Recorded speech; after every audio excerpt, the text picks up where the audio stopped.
she wasn't supposed to be alone. That's the part that changes everything, because when Natalie stepped out of that downtown Miami high-rise, no ring, no glam squad, no sign of Josh, the entire storyline we thought we understood just cracked in half. And if you've been following her since her icy arrival from Ukraine, since the forest fights with Mike Youngquist and Sequim, since that infamous K1 visa meltdown that TLC stretched across seasons, you already know this isn't just another 90-day couple taking space. This feels different. And I know what you're thinking. They've broken up before, they've fought before. Natalie has stormed off, cried in parking lots, accused men of not believing in her dreams before. But listen to this. This time, she's in a new city, a completely different zip code, no trace of Josh in her posts, and fans spotted her apartment building before she even tagged the location. But here's the part TLC cameras didn't show. Natalie didn't just move. She vanished from Josh's world overnight. If you rewind to her chaotic run on 90 Day the Single Life, you remember how it all started. She met Josh through modeling connections in Los Angeles. He had that smooth industry guy energy, a little mysterious, a little detached, always just emotionally unavailable enough to keep her chasing.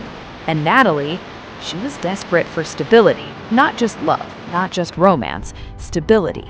Because when you enter the US on a K1 visa, like she did with Mike, your entire identity gets reduced to 90 days and a ticking clock. You're uprooted, you're dependent, your legal status is tied to a relationship that may already be crumbling. And when her marriage to Mike quietly imploded, even though the divorce dragged on forever, Natalie didn't just lose a husband, she lost her immigration anchor, her sense of belonging. That's why Josh mattered. He wasn't just a boyfriend, he was her proof that she could survive in America without crawling back to Sequim. But now she's been spotted in Miami, alone. And this is where the 90-day dream quietly fell apart. Let's talk about the timeline, because this is where it gets messy. 3 weeks ago, Natalie posted a sunset story with no caption, just a skyline. Fans immediately clocked it wasn't Los Angeles. Within hours, someone on Reddit matched the building reflection in her sunglasses to a condo tower in Breakup. That level of detective work? Classic 90-day fandom. Then came the silence from Josh. No comments, no flirty emojis, no reposts. And if you followed their pattern, you know that even during fights, they maintained the illusion online. That's how reality TV couples survive, through controlled chaos. A fight, a vague quote, then a date night post to calm speculation. But this time, nothing. I know what you're thinking. Maybe he's busy, maybe they're filming, maybe it's all strategic. But here's the detail that sent fans spiraling. Natalie unfollowed 2 of Josh's close friends. Not him, just his inner circle. That's not random. That's surgical. And if you've ever watched her confront Mike about the ring in the drawer situation, you know Natalie doesn't move emotionally without a storm brewing underneath. Let's rewind for context. Natalie has always wanted one thing: certainty, marriage, a baby, a home. She said it over and over, from Kyiv to Sequim to Los Angeles. Even on The Single Life, she wasn't casually dating. She was interviewing husbands. Josh, he never promised that. He gave her just enough to stay. Dinners, modeling opportunities, a taste of the lifestyle. But every time she pushed for commitment, he pulled back. Remember that tell-all moment when he admitted he wasn't ready to have a child with her? That wasn't just hesitation. That was a flashing red light. And here's the part TLC edited down. During one of their off-camera arguments, confirmed later in an Instagram Live Natalie abruptly ended, she hinted that Josh didn't want her moving in full-time, that he preferred space. Space is a luxury you have when your immigration status isn't hanging in limbo. Natalie doesn't operate in space, she operates in urgency. So what happened in Miami? Sources from the 90-Day subreddit claim she's pursuing acting gigs there. Others say she's trying to reboot her modeling career. A smaller, more dramatic theory? She left after discovering Josh was seeing someone else.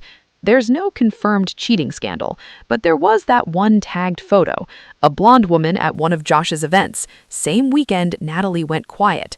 Coincidence? Maybe, but here's what makes it heavier. Natalie's mom recently arrived in the US after fleeing Ukraine. Natalie spoke emotionally about wanting to build a stable future for her. That responsibility changes everything. She can't afford to be in another situationship that drags on for years. And fans are divided. On Twitter, X, some are saying this is classic Natalie, impulsive, dramatic, chasing another city like it's a reset button. Others are defending her hard. They're saying she's finally choosing herself. And honestly, both can be true. But let's zoom in on Josh, because if he truly lost her, this wasn't sudden. This was predictable. He kept her in emotional limbo. He enjoyed the exposure, the storyline, the association with the 90-day universe, but he never fully stepped into the fiancé role. And Natalie, she has a pattern. When she senses rejection, she escalates. Tears, ultimatums, grand moves. Miami might not be a breakdown. It might be a declaration. And if you're someone who's obsessed with the behind-the-scenes reality of 90 Day like I am, you already know TLC thrives on half-truths. They'll show us tears, they'll show us fights, but they won't show the legal paperwork stress, the visa consultations, the financial arguments about who's paying rent while cameras are off. Here's a question nobody's asking loudly enough. What if Natalie realized Josh was never going to propose and producers weren't renewing their arc? Because once the storyline dries up, so does the incentive. And without a show contract, what exactly were they building? Love or content? Now, here's the twist that makes this even more complicated.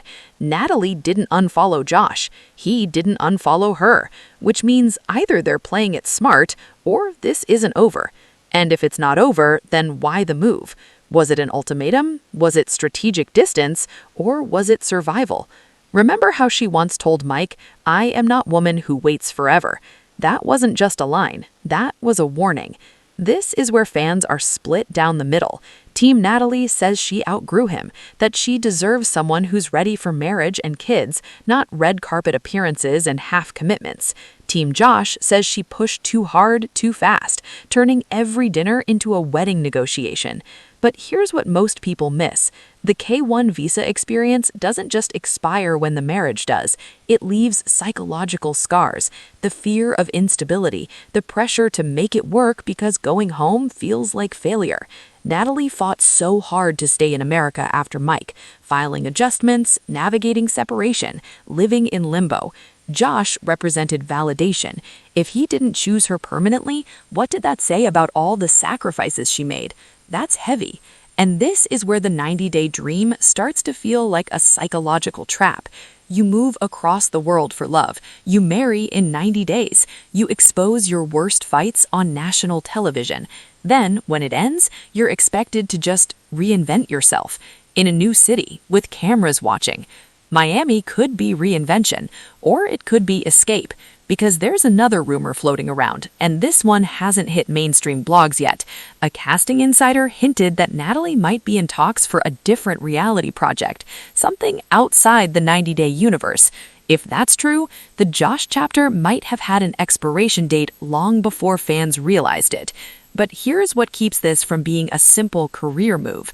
Natalie looked emotional in those candid photos, not glamorous, not red carpet ready, tired. And if you've watched her long enough, you can tell when the performance drops. So let me ask you this. If she truly ended it with Josh, why hasn't she posted a cryptic breakup quote yet? That's her pattern. Silence feels intentional, and intentional silence usually means something bigger is coming. Maybe a tell-all appearance, maybe a shocking reconciliation, or maybe, and this is the hardest possibility, maybe she's finally stepping away from the 90-day fantasy entirely. But can Natalie ever truly step away? Her identity is tied to this franchise. From that first awkward dinner with Mike's mom to the explosive tell-alls where cast members shouted over each other while host Sean Robinson tried to keep control, Natalie has always been one of the most polarizing figures in the franchise. You either see her as misunderstood and romantic or manipulative and chaotic. There's rarely middle ground, and that's why this Miami move matters, because it forces a new narrative. If Josh doesn't follow her emotionally or physically, then this wasn't just another fight. This was the end of a chapter that started with modeling headshots and ended with separate cities. And I know what you're thinking. We've been fooled before. Couples break up for storyline buzz, then they reappear at a restaurant holding hands. But this feels quieter, more final. No dramatic Instagram live, no public screaming match, just distance. And sometimes distance says more than a tell-all couch ever could. Here's the emotional truth nobody wants to admit. Natalie has been chasing the American fairy tales since she landed. The house, the husband, the baby, the career. Josh offered pieces of that dream, but never the whole picture. So if she's walking away now, it's either the bravest thing she's done or the loneliest. Because starting over again means admitting the last chapter didn't work. Again. And that's not easy when millions of viewers have opinions about your life. So where does this leave Josh? Was he stringing her along, or was he protecting